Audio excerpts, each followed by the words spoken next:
Okay, Vince, so here we are, middle of 2024. Is this a good time as a mortgage company? If you're picture yourself, you're a mortgage banker, should you be doubling down on the mortgage business?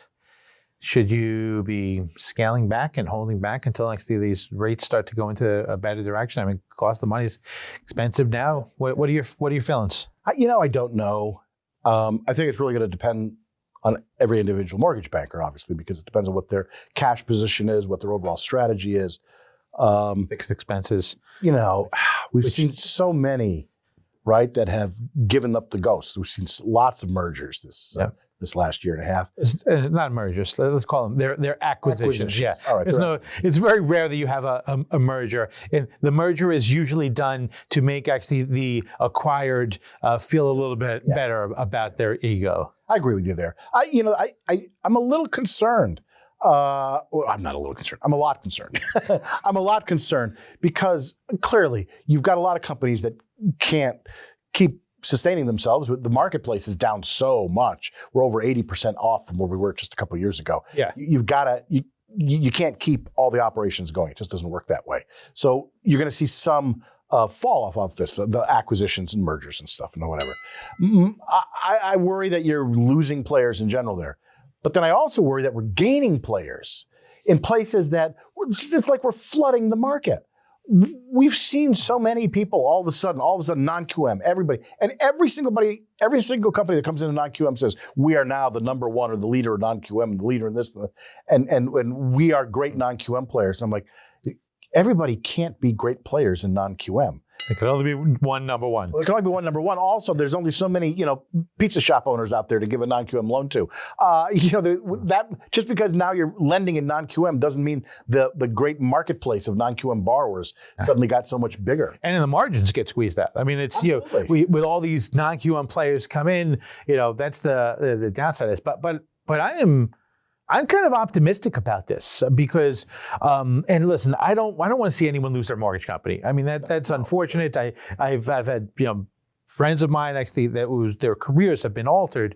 But I also know actually that this is a time for the mortgage broker, which I feel like our audience are mostly mortgage brokers. This is a great opportunity for them. And know something, I remember in 2008, 2009, 2010.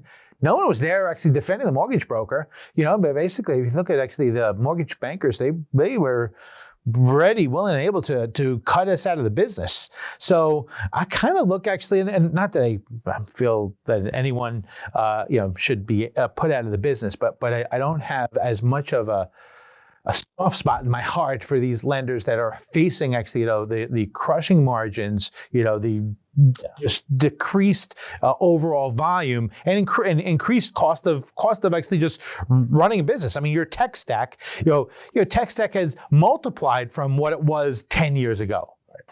Well, I understand what you're saying there, and I do believe, that karma is something great. But one of the things I worry about is we talk about the rise in the broker market, and that's all fine and all. But one of the other things that's happening is because of the rise of the broker market, because the problems on the retail side, is you are seeing a number of companies that had retail arms that are now suddenly trying to be much bigger players on the wholesale side. And a lot of other smaller companies just going, all of a sudden, we're in wholesale, we're in wholesale, we're in wholesale. And if everybody's in wholesale because they're all chasing the broker market, that gives brokers a lot of choice. That's true. But there's nothing that says that there's enough business in the market to sustain all those companies now saying, hey, brokers, send us the business. And, if you're an established company, every one of these new people eats into your margin, eats into your market share. If you're new into the market, then every dollar that comes in is new to you because you didn't have it before anyway. So it's interesting to see how this is going to play out long term. And if I was a broker suddenly looking at some of these small guys and putting deals with them, maybe getting good, good terms on stuff, I'd still be a little concerned whether they're going to be there 2 years from now for me. Yeah. Well, I'd have that conversation, that's for sure. Well, I think in the end, you'll have actually probably wholesale lenders that are going to optimize for current market conditions. And while some won't be able to survive, because we're not going to get interest rates going down anytime soon. When we look actually, it's not going to be 2024. I don't think so. So that relief is not going to happen anytime soon. So you need to be able to control your expenses. Mortgage brokers is the best way to control your expense. To be able to basically outsource the manufacturing of a loan to these independent mortgage companies. Being a mortgage broker is a great thing to be. I agree with you there. But I don't think you're suddenly going to go from being a large mortgage banking company to suddenly converting to mortgage broker. We're going to lose those companies. These are different stories. These are different stories. It's like, where do you want to be? If you're coming into the market, you probably want to be in brokerage. But if you're already in the market and you're a mortgage banker, I think you've got some real challenges ahead. And simply flipping into other new products with everybody else flipping in, you really ought to be thinking very hard about whether that's the right strategy or not. Yeah. Well, I don't like the brokers are better, but brokers are better in down times like this. That is actually that's undeniable. I think brokers are better always, as long as they're actually brokering and not just representing one company and sending all their business to one company because it's easier. That's just called distributed retail. That's all that is. All right. Thank you very much, Andrew. And once again, I am brilliant, and you are a great sidekick to me as a brilliant guy. Wait, what?